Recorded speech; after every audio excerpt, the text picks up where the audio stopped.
Everyone, welcome back to my channel. कैसे आप सब। और मेरे पास बहुत सारे मैसेजेस आए व्हाट्सएप पे भी, और इसमें यूट्यूब के कमेंट पे तो कम आए, लेकिन व्हाट्सएप पे ज़्यादा आए कि मैम हम कैसे तैयारी करें, प्लीज़ इस पर एक वीडियो बनाइए। कुछ लोग जैसे रेलवे में जॉब करते हैं, कुछ लोग जैसे ग्रुप डी की जॉब करते हैं, और कोई जैसे किसी में वर्किंग है, कोई किसी में वर्किंग है, और कोई एज ए टीचर मतलब प्राइवेट स्कूल में जॉब करती है महिला। तो ऐसे क्वेश्चंस थे कि मैम हम कैसे प्रिपरेशन करें, क्योंकि हमारे लिए एक समय निकालना असंभव जैसी बात है। तो उसी के लिए आज मैं वीडियो बना रही हूँ। तो बिना टाइम को वेस्ट करते हुए, क्योंकि मुझे भी अपने प्रीलिम्स की प्रिपरेशन करनी है और आप सबका भी टाइम बहुत कीमती है, तो इस पे बात करते हैं। देखो, आपके लिए 3 बेनिफिट होते हैं। सबसे बड़ा तो आपका जो मैच्योरिटी लेवल है वो एक अलग होता है, क्योंकि मैंने देखा है, मतलब जो वर्कर होते हैं या फिर जैसे हाउसवाइफ होती है, थोड़ा उनको टाइमिंग, क्योंकि उनके पास जैसे टाइम कम होता है, तो उसी चीज़ों को वो मैनेज करना जानती है। आप मुझे खुद बताइए, अगर आप एक बेबी को जन्म दे सकते हैं और आप अपने घर को मैनेज कर सकते हैं, तो आप टाइम को मैनेज क्यों नहीं कर सकती, और आप अपने टाइम को यूटिलाइज क्यों नहीं कर सकती। भले ही आप वर्किंग में हो, भले ही आप घर का काम करती हो, क्योंकि हाउसवाइफ भी एक वर्किंग वुमेन ही होती है।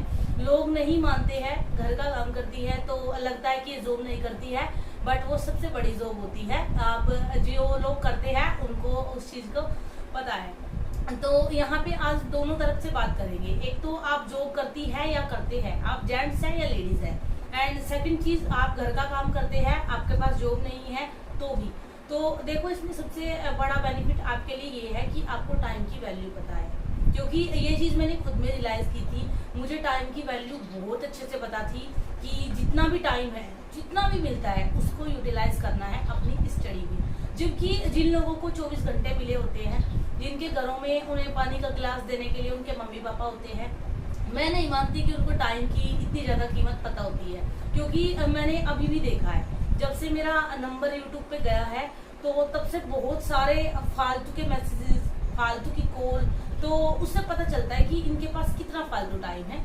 क्योंकि जिसको ग्रुप में ऐड होना है, सीधा सीधा बात करेगा, खत्म, ग्रुप को ज्वाइन करेगा, उसमें फिर जो टास्क मिला हुआ है उसको स्टडी करेगा। लेकिन जिनको फालतू की चीज़ें, कुछ मैसेजेस तो मेरे पास ऐसे भी आए कि मैम सास के साथ झगड़ा हो गया और पढ़ाई में मन नहीं लग रहा है, तो क्या करूँ। तो it is a joke and एक बेवकूफ़ी भरा क्वेश्चन, क्योंकि आप सबसे पहले अपने आप को उससे बाहर लेके आइए। सास के साथ झगड़ा हो गया तो झगड़ा तो आपने भी किया होगा, तो बुरा मत मानना, बट इट इज़ ट्रू। तो अब बात करते हैं यहाँ पे प्रिपरेशन की। सबसे पहले आपने सिलेबस निकलवा लिया, देख लिया। उसके बाद में मान लो आप हाउसवाइफ है या फिर आप वर्किंग है, मतलब आप जॉब करते हैं, तो आपका जो करंट अफेयर है उसके नोट्स आपको बिल्कुल नहीं बनाने हैं। मंथली मैगजीन मैंने बताई हुई है विजन आईएएस की, आप उस मंथली कंपाइलेशन को मंथ के एंड में कवर कर लीजिए। जैसे होता है ना, सेकंड सैटरडे की छुट्टी होती है जो लोग जॉब करते हैं, एंड जो जॉब नहीं करते, घर में भी हाउसवाइफ रहती है, तो जैसे उनके हस्बैंड है वो संडे को छुट्टी लेते हैं, उस दिन आप थोड़ा ज़्यादा कर लीजिए। और जिसको आप बोलते हैं ना कि हमारे साथ झगड़ा कर रही है और पढ़ा नहीं रहा, उसको पटा के रखिए, उसके 2-3 दिन पैर दबाइए। अगर आप उसकी अपनी मम्मी की तरह सेवा करेंगे तो वो आपकी पढ़ने में हेल्प करेगी। ऐसा नहीं है, उनको भी अपने बेटे के लिए बहू चाहिए होती है, जब तक शादी नहीं होती। तो बाद में ऐसा क्या हो जाता है कि वो बदल जाती है, तो आप आके उनके बेटे पे कब्जा कर लोगे तो इनफैक्ट वो बदल जाएगी। तो थोड़ा सा स्पेस दे अपने हस्बैंड को, उनके साथ बात करने दे, अलग रूम में जाके। अपने दिमाग में ये मत घुमाओ कि मेरी चुगली चल रही होगी, ऐसा काम ही मत करो कि आपकी चुगली चल रही होगी। और ये बातें मैं इसलिए बोल रही हूँ क्योंकि ऐसे ऐसे क्वेश्चंस मेरे पास व्हाट्सएप पे आए हैं, और मुझे भी पता चला है कि ऐसा भी होता है शादी के बाद। क्योंकि इनफैक्ट मैंने ये चीज़ें कभी नहीं देखी। मैंने अपने हस्बैंड को हमेशा यही बोला है कि मम्मी के पास जाओ, बैठो और बातें करो, क्योंकि हम लोग यहाँ पे भी रहे हैं, तो मैंने ऐसे ही किया है, और उससे आपका ही बेनिफिट है। उस टाइम में आप स्टडी कर सकते हो। तो उसके बाद ये हो गया। और जैसे मान लो आप वर्किंग है, तो आप मॉर्निंग में आप कार से जाती है, स्कूटी से जाती है, या फिर आप बस से जाती है, मेट्रो से जाती है, किसी भी आप व्हीकल से जाते हैं, तो आप अपनी कार में हेडफोन लगा के करंट अफेयर को सुनते हुए जा सकते हो। या फिर आपके जो नोट्स है, आपने जो मतलब पढ़ा है बुक से, उसको आप बोल बोल के अपने सामने मोबाइल को रखिए, स्पीकर ऑन कीजिए, उसको बोल बोल के रीड कर लीजिए, और फिर जब आप जाते हैं तो उसको कान में लगा के अपनी ही वॉइस को सुनते जाए। ये हो गया आपका रिवीजन। तो जो 1 घंटा अदर लोग वेस्ट करते हैं, उस 1 घंटे को आप यूज कर सकते हैं अपने रिवीजन में। उसके बाद आप 1-2 बुक वहां पे लेके जाए। आप किसी भी फील्ड में हो, भले ही आप टीचर हो, भले ही आप डॉक्टर हो, भले ही आप कुछ भी हो, मैं जानती हूँ कि ब्रेक होता है, लंच ब्रेक। उस लंच ब्रेक में आप जल्दी जल्दी अपना खाना फिनिश करके थोड़ा बहुत रीड कर सकते हैं, जैसे GS 1 या 2 कुछ भी 1-2 अपने प्लस में रखिए। और मैं अगर बताऊं तो आप अगर देखें तो मैं एक हाउसवाइफ भी हूँ और मैं एक जॉब भी करती हूँ, क्योंकि ये जो मैं आप सबके साथ कर रही हूँ इसे भी जॉब भी करते हैं, आपको टाइम देना पड़ता है। और इनफैक्ट अब तो ग्रुप के बच्चों को भी टाइम देना पड़ता है। तो मैं अगर बोलूँ तो मेरे पास जॉब भी है, क्योंकि ग्रुप के बच्चे जुड़ चुके हैं, और मेरे पास घर का काम भी है, और मेरे पास 3 साल का बेटा भी है, और उसके बाद मैं प्रिपरेशन कर रही हूँ। और नेक्स्ट मंथ मम्मी भी यहाँ पे आने वाली है, और हम लोग भी गाँव जाते हैं। तो ये जो एक्सक्यूजेज है ना आपके माइंड में, सबसे पहले तो आप इनको बाहर निकालिए, जो कचरा आपके दिमाग में भरा हुआ है। उसके बाद ही आप यूपीएससी की प्रिपरेशन के ऊपर आए। और कुछ ऐसे फनी क्वेश्चन आते हैं कि हमने 12th की है और हम यूपीएससी करना चाहते हैं, तो पहले आप अपनी ग्रेजुएशन कंप्लीट करें, या फिर सेकेंड ईयर में आ जाए तब अपनी प्रिपरेशन स्टार्ट करें। ऐसे ही 12th के बाद प्रिपरेशन स्टार्ट करने का कोई बेनिफिट नहीं है, क्योंकि हो सकता है तब तक यूपीएससी का सिलेबस ही चेंज हो जाए, है ना। यूपीएससी है, कुछ कह नहीं सकते हैं।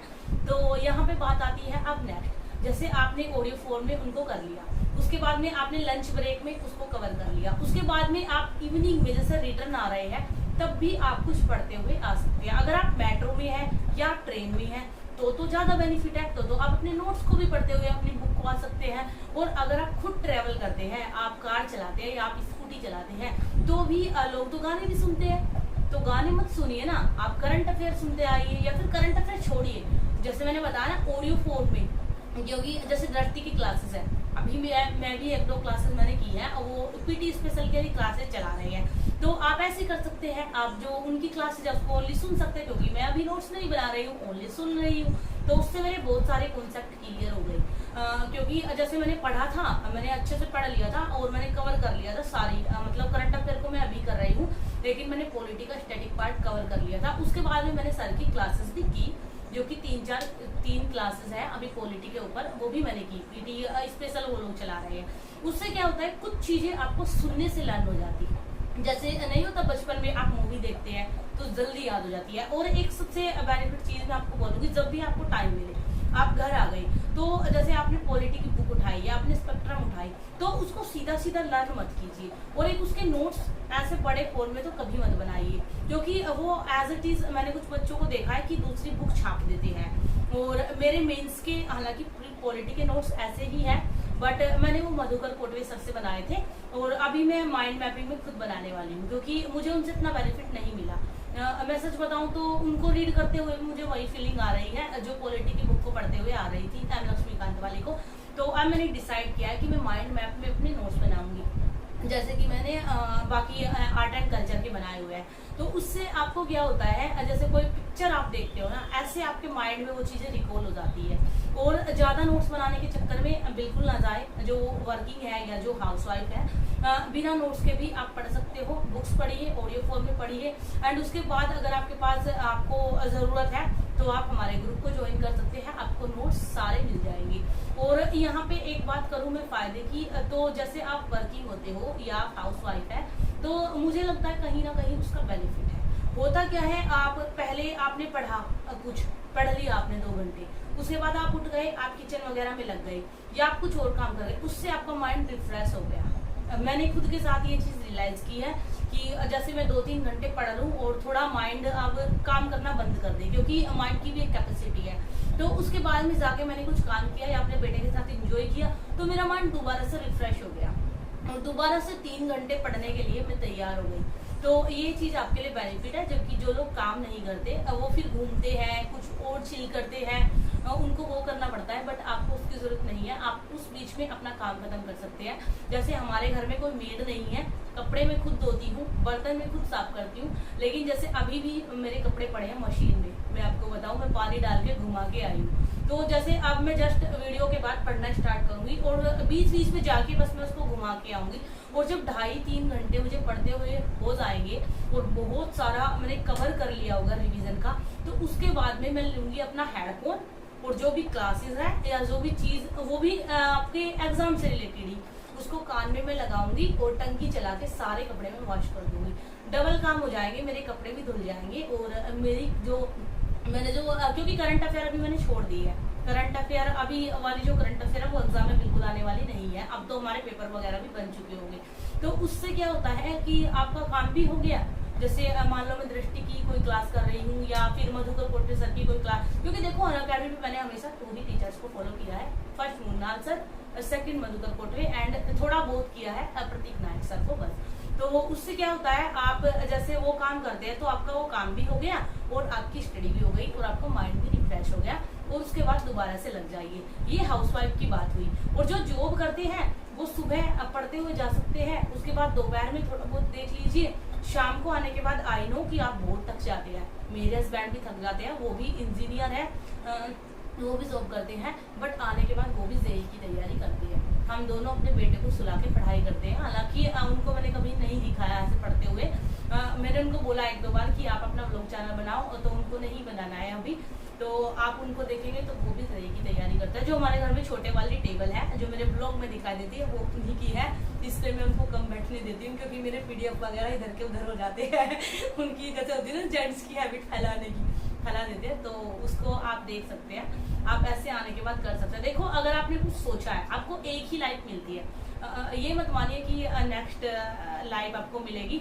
ये मान के चलिए कि मेरी यही एक लाइफ है और मुझे सब कुछ इसी लाइफ पे करना है। जब आप इस फंडे के साथ चलेंगे ना, और आज ही करना है, क्योंकि होता क्या है कि आप ये मानिए कि कल ही मेरा एग्जाम है और यही मेरी एक लाइफ है, फिर देखिए आप अपनी लाइफ को कितने अच्छे से जीते हैं। जब आप 10 मिनट 15 मिनट अपने दोस्तों के साथ गप्पे लड़ा रहे होते हैं, तब एक बार अपने माइंड में सोच लीजिए कि मेरी लाइफ के कितने कीमती 10 मिनट्स हैं जिनको मैं इनके साथ सुट्टा मार के या फिर गप्पे लड़ा के वेस्ट कर रही हूँ। मैंने देखा है अपने यहाँ पे नीचे लेडीजों को फालतू की गप्पेबाजी करते हुए, तो मुझे एकदम से बहुत मतलब हम लोग बाहर जाते हैं तो लगता है कि कितना टाइम है इनके पास। तो आपकी एक एक मिनट, एक एक सेकंड की वैल्यू है, अपनी को वेस्ट मत कीजिए, यूटिलाइज कीजिए। अगर आपके पास एक्स्ट्रा टाइम है तो अपनी फैमिली को दीजिए। बाकी फालतू के जो लोग आपको डिमोटिवेट ही करेंगे उनसे दूर रहिए एंड आप फिर देखेंगे कि आप बहुत अच्छे से कर पाएंगे। और सबसे बड़ी बात, आप अगर वर्किंग है मतलब आप जॉब करते हैं तो आपके लिए तो ये बेनिफिट है, आपको कोई बर्डन नहीं है कि आपको होना ही है। आप सिर्फ सीखने के लिए तैयारी कीजिए। अगर आप सीख गए तो भी आपका फायदा है, अगर आप सेलेक्ट हो गए तो आपका बेनिफिट है ही, और आप नहीं भी सेलेक्ट हुए तो क्या हुआ, अनुभव तो प्राप्त होगा ना। और सबसे लास्ट में एक चीज है कि आप चांद को छूने की, आप चांद को पाने की कोशिश कर रहे हैं, तो यकीन मानिए उस चांद तक जाते जाते सितारे आपके हाथ में आ ही जाएंगे। क्योंकि मैंने यही सोच के अपनी प्रिपरेशन स्टार्ट की थी कि एटलीस्ट मैं खाली हूँ, मतलब बच्चे को सुलाने के बाद में 3 घंटे खाली हूँ, तो उसमें आप क्यों फालतू का अपना टाइम वेस्ट कर रहे हो इधर उधर फोन घुमा के। रिश्तेदारों में कोई मामा की लड़की, कोई बुआ की लड़की, कोई काम नहीं आता है। मैंने खुद में रियलाइज किया, उल्टा आपकी टांगे खींचेंगे। मेरे रिश्तेदार में नाम नहीं लूंगी, एक को पता चल गया था यूपीएससी प्रिपरेशन का, मेरे भाई ने बता दिया था, तो उसने मुझे नीचे खींचने की बहुत ट्राई किया। उसने मुझे इतनी बार मतलब कॉल करके इरिटेट किया कि नहीं इसमें तो होता नहीं है, नहीं इसमें तो टॉपर्स ही, मतलब ये भी मुझे बोला गया कि इसमें तो टॉपर्स ही करते हैं। फिर मैंने उसको एग्जांपल दिया। फिर 12th फेल भी IAS बना हुआ है, फिर 12th में 2 बार फेल हुआ था, उसके बाद ग्रेजुएशन में घिसपिट के उसके 50% के करीब मार्क्स है और अब वो IAS है। और मतलब मैंने उसकी हर बात को काटा और अब उसका फोन आना बिल्कुल बंद हो चुका है। मैंने 2-3 बार फिर बाद में कॉल उठाना बंद कर दिया, तो अब बंद हो गया। नहीं तो उसने मुझे बहुत ज्यादा मतलब लालच दिया, अरे तुम तो टीचिंग में 8-10 हज़ार रुपये मंथ कमा सकते हो, तुम तो ट्यूशन पढ़ा सकते हो। ऐसे लोग आपको बहुत मिलेंगे, इनसे बच के रहिए, दूर से हाथ जोड़िए, नमस्कार एंड आप सबको भी बाय।